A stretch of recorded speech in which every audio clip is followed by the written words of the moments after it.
जय श्रीराम भावांनो. तर आज रुही बनवायला गणपतीला नैवेद्य देण्यासाठी उकडीचे मोदक बनवायला लागले चण्या डाळीचे.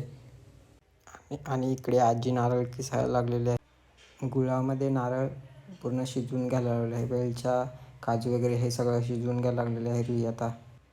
चण्याची डाळ पण याच्यामध्ये टाकलेली आहे, मॅश केलेली. आता सारंग रेडी करायला लावलं आहे, पूर्ण शिजवून वगैरे घेऊन रेडी करणार. त्या आजीनी पीठ मळून वगैरे गोळे करायला लागले पुऱ्या वाढवायसाठी, मोदक करायसाठी ते गोळे करायला लागलेले आहे. रुही आता पोळ्या लाटायला लागलेली आहे इथे मोदक करण्यासाठी. आता आजी मोदक रेडी करायला लागलेले आहे सारंग भरून.